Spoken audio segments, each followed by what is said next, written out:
आज मी तुमच्यासोबत अगदी झटपट अशी होणारी रेसिपी शेअर करणार आहे आणि ही रेसिपी तेवढीच हेल्दी आणि टेस्टीसुद्धा आहे बरं का। तर मूग डाळीचे डोसे आज आपण बनवणार आहोत। तर इथे मूग डाळीचे डोसे बनवण्यासाठी मी मूग डाळ आणि त्यासोबतच 5 ते 6 काश्मीरी लाल मिर्च मी इथे कोमट पाण्यामध्ये 15 ते 20 मिनिटांसाठी भिजत ठेवले आहेत। तर आता आपण सगळ्यात आधी मूग डाळीचे डोसे बनवण्यासाठी भिजत घातलेली जी मूग डाळ आहे ती आता ग्राइंड करून घेणार आहोत। तर इथे मिक्सरच्या जारमध्ये मी थोडं करून मूग डाळ घालतीये आणि थोडं पाणी घालून आपल्याला हे बॅटर ग्राइंड करून घ्यायचं आहे। तर इथे मूग डाळ ग्राइंड करताना त्यामध्ये मी एक 4 ते 5 हिरव्या मिरच्या घातल्या। आता मिरचीचं प्रमाण हे तुम्ही तुमच्या टेस्ट अकॉर्डिंग तुम्हाला जेवढं हवं आहे तेवढं ॲडजस्ट करू शकता। म्हणजे जेवढं तिखट हवं आहे किंवा कमी तिखट हवं आहे ते ॲडजस्ट करू शकता। आणि त्यासोबतच मी इथे थोडा लसूण घालतीये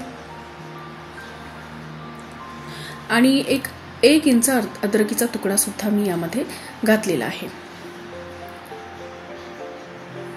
आता यात थोडं पाणी घालून आपल्याला बॅटर ग्राइंड करून घ्यायचं आहे। पाणी हे थोडंच घालायचं आहे। अगदी या कन्सिस्टन्सीमध्ये आपल्याला बॅटर हे ग्राइंड करून घ्यायचं आहे। फार पातळही नको आणि खूप घट्टही नको। चला आता सर्व बॅटर ग्राइंड करून घेते।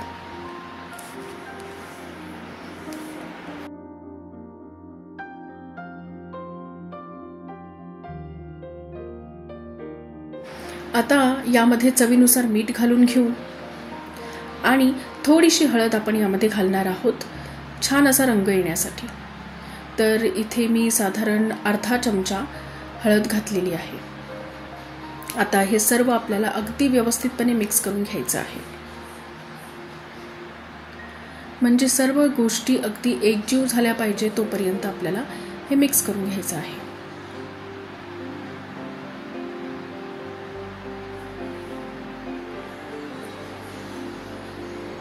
अगदी परफेक्ट असं डोस्याचं बॅटर आता आपलं रेडी आहे। आता याला ठेवूया साईडला आणि इथे आपण चटणीची तयारी करून घेऊ। तर इथे चटणीसाठी थोडंसं तेल घालून एक छोट्या पॅनमध्ये मी तेल घालतीये आणि यामध्ये आपण उडदाची डाळ फ्राय करून घेणार आहोत। अगदी थोड्याशा तेलामध्ये फ्राय करून घेणार आहोत। इथे साधारणतः मी 2 ते 2.5 चमचे उडदाची डाळ घेतलेली आहे। उडदाच्या डाळीमुळे चटणी ही छान टेस्टी लागते आणि दुसरी गोष्ट म्हणजे चटणीला छान अशी बाइंडिंग येते, म्हणजे चटणी ही घट्ट होते। तर त्यामुळे उडदाची डाळ यामध्ये मी घालतीये।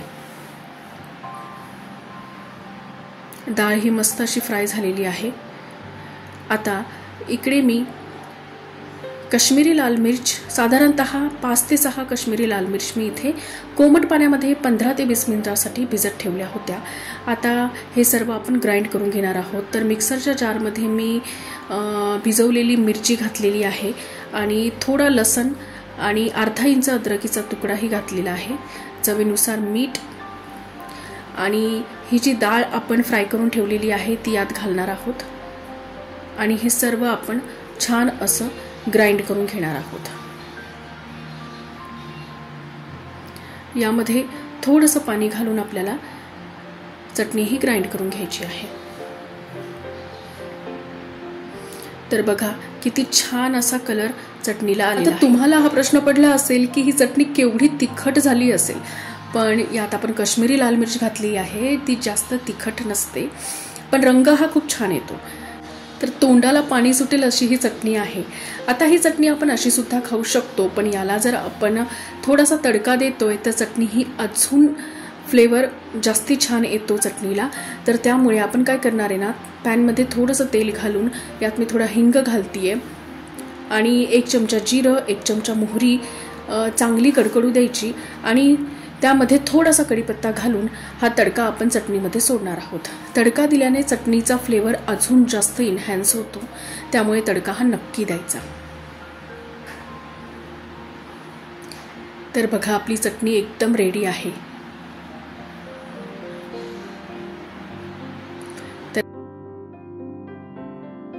तर चला आता आपण डोसे बनवून घेऊ। तर इथे डोस्याचं बॅटर थोडंसं पॅनवर घालायचं आणि जसे नॉर्मल आपण डोसे बनवतो तसं गोल गोल फिरवून डोसे बनवून घ्यायचे। आता याच्यावर भरपूर असं मी तेल घालती आहे। तेलाने डोसे हे छान क्रिस्पी असे होतात, त्यामुळे तेल हे थोडं जास्तीच घालायचं।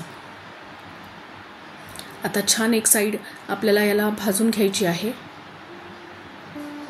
आणि एक साइड छान अशी ब्राउनिश झाली की मग आपल्याला डोसा हा पलटून घ्यायचा आहे।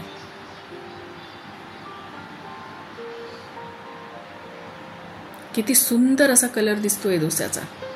तर नक्की ट्राय करून बघा आणि तुम्हाला जर माझ्या रेसिपी आवडत असतील तर प्लीज चॅनलला सबस्क्राइब नक्की करा आणि शेजारचे बेल आयकन देखील नक्की प्रेस करा, म्हणजे नवीन व्हिडिओचे नोटिफिकेशन तुम्हाला येईल आणि तुम्ही सर्व नवीन व्हिडिओ बघू शकाल।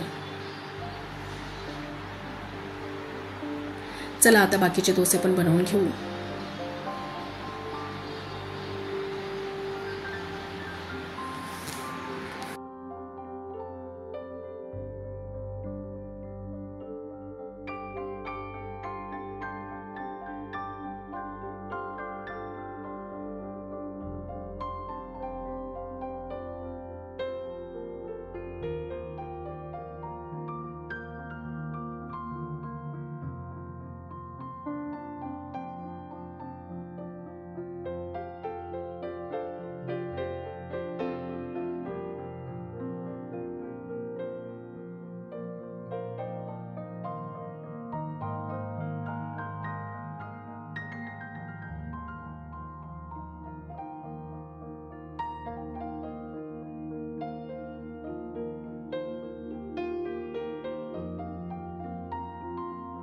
डोसे आणि चटणी एकदम रेडी आहे। चला तर आता आम्ही डोसे एन्जॉय करतो।